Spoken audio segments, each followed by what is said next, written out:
rare tear. But I've kind of, you know what? I kind of like stopped watching a lot of the UK ones. I'll be honest. Like unless they've got a guest on that I'm really interested in, I haven't really been watching any like that, bro. The only ones I've been watching is Joe and Jada at the moment.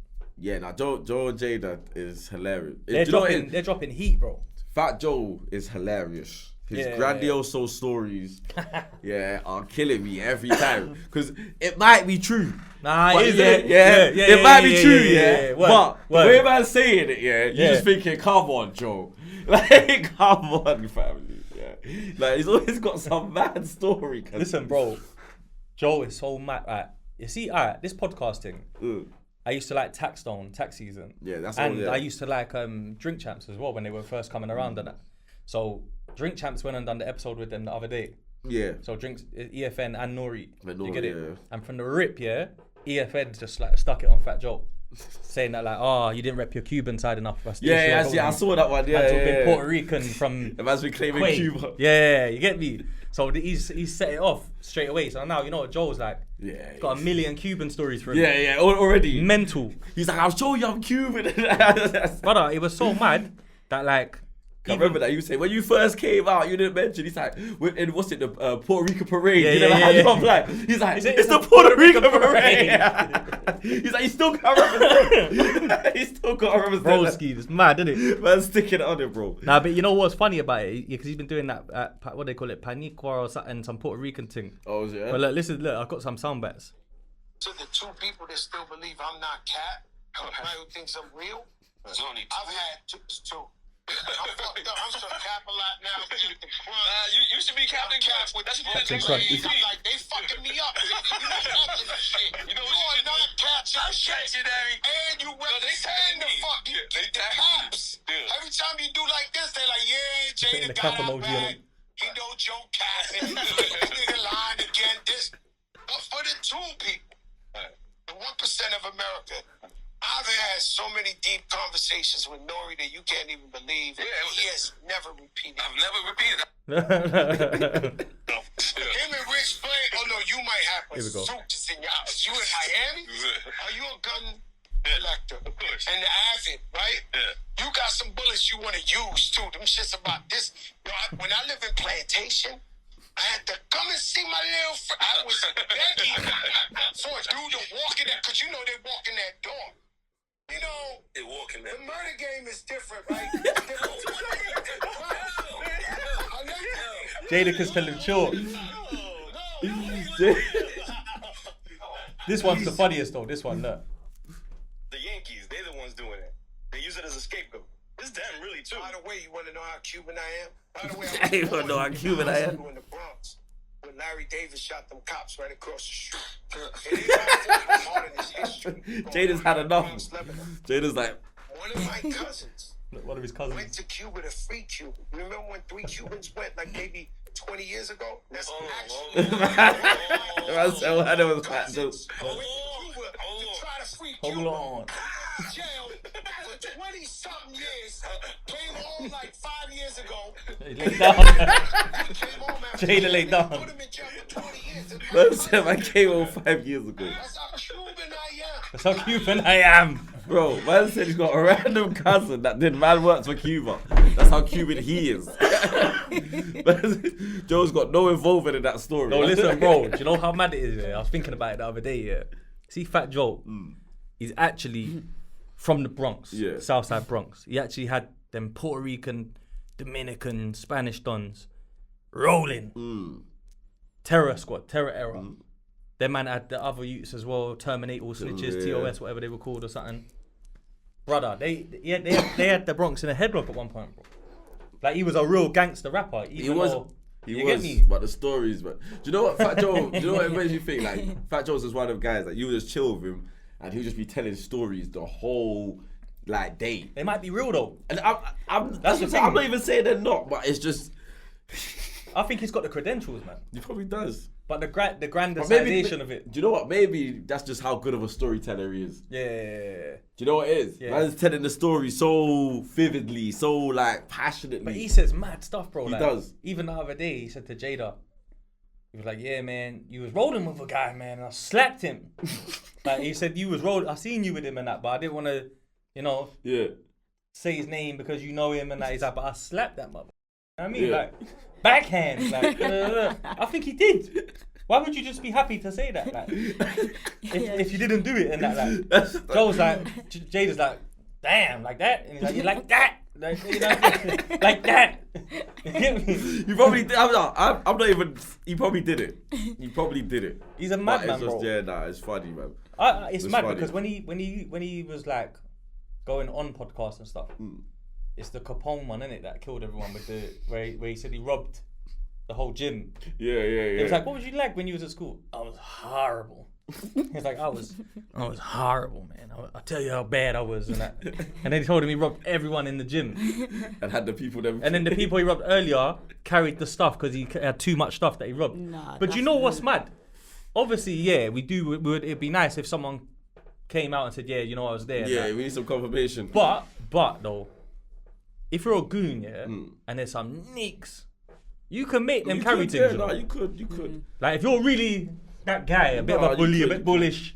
Come here, hold that, man. There's been scenarios where C-Man just line up, man, and all them things. Yeah, you know what I'm trying to say? I don't say it's not that far-fetched, right? It's just, like I said. The whole gym's mad, though, he said. The whole gym is mad, but... They didn't even jump him together. You know what I'm saying? Not even 10 or something. Not even like 5 man said, fuck it, let's just take the chance. Yeah, bro. It's crazy. Anyways. But yeah, I feel like it's mad because the way he just like, even the guests sometimes, they're there, but it's the Joe show. It is. It's hilarious, bro. Because even when they had the, South... That was funny, innit? Yeah, South 85 show or something like that. And at the end there, they talk about Jada with his, the book. How he just grew it back. And he has cable just at the side. Then he's like, I would have had hair like the Brady Bunch.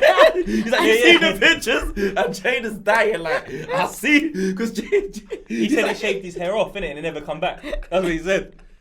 What did he say? He said that like... So I would have been like, Alejandro. Yeah. He used to have so much hair. He said that he decided to shave his hair off so that he could look tougher or something. Yeah, and then he said his dad was chasing around. Yeah. Like, did he catch him? He's nah. Like, well, at the end of the day, no, they didn't even say that. He goes, well, at the end of the day, so I just started the story again. He didn't even answer it. He was like, so did he catch you? He know he caught him. Brother, he's funny. No, I can't lie. I kind of Jada and Joe coming together, I never thought would create content like that. Great content like that. But their content's mad because they're pushing out episodes. Yeah, no, like, they are. They don't even have like a mad schedule. They're things like next day another one comes out. And then the clips come out after. Because even he was saying it. I might even copy their setup, man. He's got music that he's trying to do, but he can't because he's here in the studio. Because he's here in the studio. Yeah, I saw that still. But I was just knocking out. You get me? So nah, but yeah, nah. Yeah, Jada and Joe it's a serious show. Nah, I like the setup, man. I like the way that they they got good chemistry together. Like they feed off each other like nicely, like. Like, cause Jada's mad cool, bro. Yeah. He's laid back, bro. But that's what I'm saying. So because he's so laid back and he's got the little quirks, though. The little one-liners. The slick one-liners like that are funny, and then Joe's telling the granddad. And then Joe's like, "Oh my god!" He just makes. Oh my god! He shot 98 bullets in 1 minute. Oh my god! Have you seen that? And you just got Jada dying in the corner. Joe's just wailing like mad for the Puerto Ricans and that, the Dominicans and that. But the thing about the murder game. In the middle of a family-friendly Drinks Champ episode, you know. But you know what? The reason I bring that one up here as well is because Drink Champs had this energy back in the day. Yeah. It used to be buzzing, bro. You know, like they kind of inspired, the fact that you could do a podcast in the kitchen or a hotel room. That's what they inspired me for. Because it was like literally just man them chatting, regardless whether it was a guest. Yeah. And even that same thing when you say when people talk about the thing. When we podcasting and we got guests, it's not necessarily an interview of just we're hounding them with questions. It's a conversation. Fact. So that's why we chime in. Yeah, you know what I mean? Because we're having a conversation. When you're having a conversation, not just one man speaking. That's shade. You know it's not shade. It's just real talk. You get me? Like you're in the back every time anyway. Yeah. You're either watching or sleeping. Just real talk. You get me? True stories. You know what I'm saying? When people are on the podcast, is to have a conversation, isn't it? To be honest as well, I get burst a lot as well, I'll be honest. And because I can't. I'll be drinking Magnums down, boy. And because obviously the nature of podcasting, if I just be quiet, it's a bit boring, isn't it? I'll be real. If the guests will be thinking they don't even want to talk to me or that. Nah. They're not even enjoying the convo. Like, you're going to get some, like you said, it's different for each person. You're going to get some guests that are very talkative. So you could just let them flow and then you just feed off whatever they're saying. And then you got man that sometimes you have to prop them, give them channels for them to say their truth. You get me? I'm not going to lie though, Drink Champs, they fell off for me a bit. And I'll say it respectfully because like I just said, they inspired me for like a lot of things. They inspired me to like just be able to podcast in a hotel room randomly, to be able to podcast in like in a hotel lobby, like we did with Mano and that. I've done the Mano in the hotel lobby because I've seen Drink Champs do DMX in the hotel lobby. That's the truth. Otherwise, I wouldn't have done it. I wouldn't have thought that you could get away with it. That could be a thing. You get it? Even the background noise and that, it's like it's whatever. But like, even like I've done Big Twins. Done Big Twins, crazy. We interviewed Big Twins in that Shoreditch Inn. Remember everyone was smoking, covering. Do you remember that? Like we had no visuals, but everyone was covering the smoke detectors with socks and that. Fun in the place. It was ram in there. It was just a chat with bare people lighting one up and that. But that's the thing though. Like back in the day, because there wasn't really much podcast out. The structure didn't matter. Now. There's like a formula, a setup. People get carried away with the glossiness, innit? Everyone's got to have a studio. Everyone's got to have, you know what I mean? So, like you said before, it was just do you know where wherever we buck you and we're chilling, if we get mics out and boom, we're going to pop a drink open and we're going to chat. Yeah. Like, do you know what I mean? Now it is interviewing. I think it's become like the new radio. Where Drink Champs kind of, for me, lost its edge a bit, because falling off's harsh, but where I think it lost its edge a bit is they switched up their microphones, and their microphones have background noise blockage. Oh, so you can't hear the so if people clap, it's suppressed, and you can only hear it when the person goes nearer to the mic again, kind of thing. It's like a sensor, you know, like all the background noise gets like compressed or something. But until someone speaks, and then they can hear it in the back a bit. But you know, like I feel like the beauty of Drink Champs was the all of his man them were with it. Yeah, so you could hear man shouting in the back. Young Willie, Chino, all of them man, they all in the back. Smoke Champs. All of them, man. And they're all Eddie the R-seater. Do you remember? Remember him? You don't remember him? Eddie the R-seater. Like the name was just wild. So they would ask all the guests, do you eat ass? And they'd be like, what? And he's like, yeah, that's Eddie. You know what I mean? Eddie. They go mad. But they go mad. And then Nori would like randomly cut off a guest and tell him a story about shooting someone in the leg in Queens.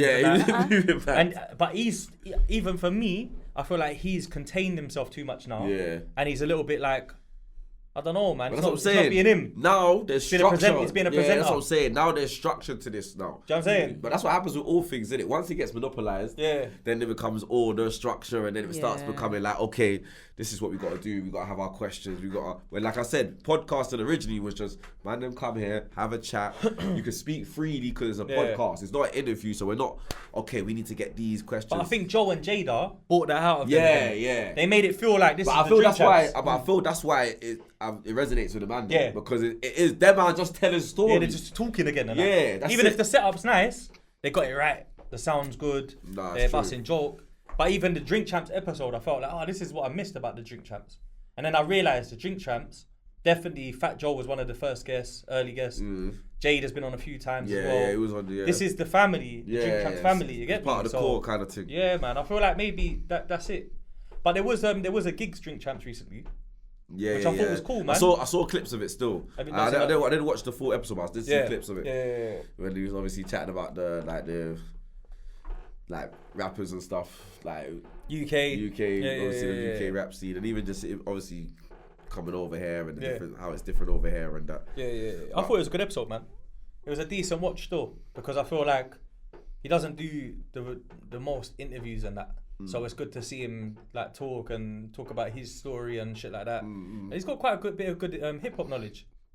I didn't know he had like there's a couple things where he like was, you know what I mean, where he was talking about some old Master P stuff and some old Fat Joe tune and all that. Yeah. So you didn't know that. You know what I mean? He was talking about the history, the Beanie and Jada beef and all that, the diss tracks and that.